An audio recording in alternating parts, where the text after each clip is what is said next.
आज हम कहवा किसे कहते हैं और कहवा की तारीख जानने की कोशिश करेंगे। कससुल अरब में लिखा है कि उस्मानियों की अच्छी आदत में से एक अच्छी आदत ये थी कि वो किसी अजनबी मेहमान को सबसे पहले एक तश्तरी में कहवे का कप पेश करते थे, जिसके साथ एक गिलास पानी में रखा होता था। अगर अजनबी भूखा है तो वो कहवे की बजाय पानी का गिलास उठा लेता। मेज़बान को पता चल जाता कि मेरे मेहमान भूखा है और वो मेज़बान अपने मेहमान को इज़ार की शर्मिंदगी से बचा लेता था। अरब माशरे में कहवा का काफ़ी एक लाजमी जुज़ है, ख़ास तौर पर बाकायदा कदीम व जदीद सकाफ़त का हिस्सा है। कोई महफिल मजलिस कहवे के बगैर शुरू और इख्तिताम पज़ीर नहीं होती। अरबों के यहाँ इसे कदीम रिवाज को बाकायदा क़वाइद व ज़वाबित और नाम में है, जो तारीख़ के अहम हिस्सा है। आज अरब के इस कदीम रिवाज के अरबी अदब से तर्जुमा आपके सामने पेश किया जाता है। अरब कबीलों को कहवा पेश करने का रिवाज और सकाफ़त हम जानेंगे। कहवा पेश करने से लेकर पीने तक मुख्तलिफ रिवाज और रिवायत हैं, जिन पर अरब किसी सूरत हाल समझौता नहीं करते।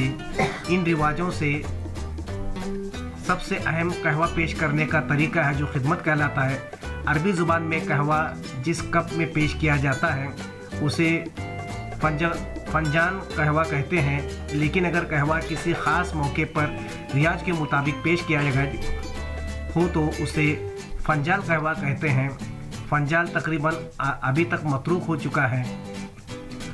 फंजाल कहवा दुश्मन कबीले को और या उस कबीले को किसी फ़र्द को अगर मेहमान बनाते हैं तो उसे तलवार या ज़र्ब के मारे बगैर उसके लिए धोखे से जहर मिला हुआ कहवा पिला देते थे, जिसको कहवा उस समूह अदूद का नाम दिया जाता है।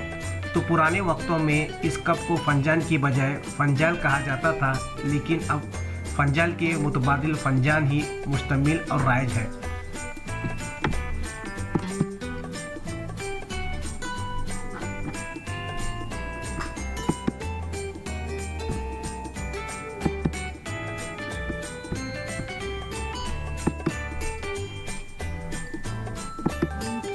मेहमान नवाजी के दौरान कहवा पेश किया जाता है, तो इसमें जो है अगर कहवा का कप गलती से भी बाएं तरफ से पेश करते तो मेहमान और मेज़बान में इस बात पर लड़ाई झगड़े होते थे। क्यों उसके इस तरह पेश करने का मतलब ये होता था कि मेहमान काबिल इज़्ज़त शख्स नहीं है, लिहाजा उस मेहमान की तौहीन के बराबर समझा जाता था। जब कहवा पेश किया जाए तो कप फंजान का साइज़ सबसे छोटा होना चाहिए।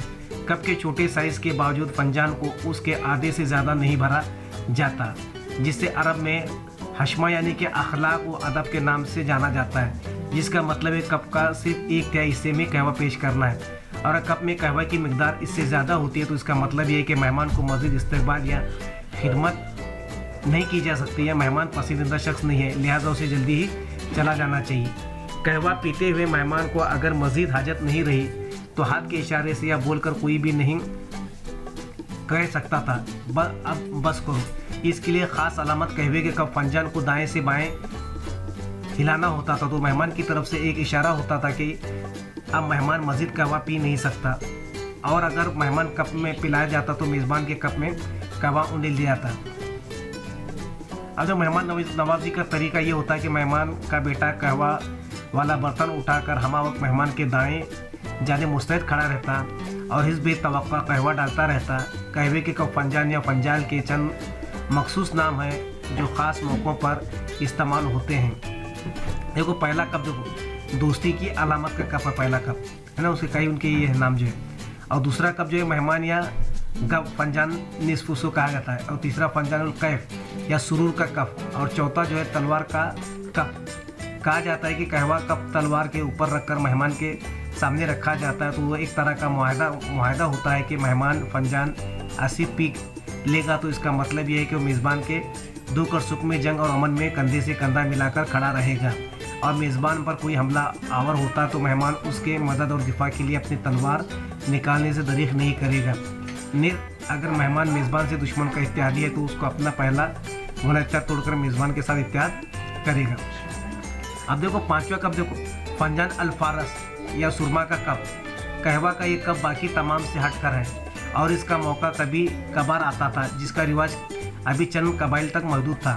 अगर किसी कबीले कोई बाजुर फर्ज धोखे से या तिजारत के वक्त किसी दूसरे कबीले के हाथों कत्ल हो जाता तो मकतूल के वारिसों में से कोई औरत ताज़ियती मजलिस के अंदाज से एक तश्तरी में कहवे का कप रख कर लाती है और हाजिन के सरों पर सर बुलंद उठाकर ये शेर पढ़ती है कि कोई माँ ने सुरमा को जाना जो फला बिन फला का खून का कहवा पीकर ऐद करे कि वो मनकूल के खून का बदला ले लेगा।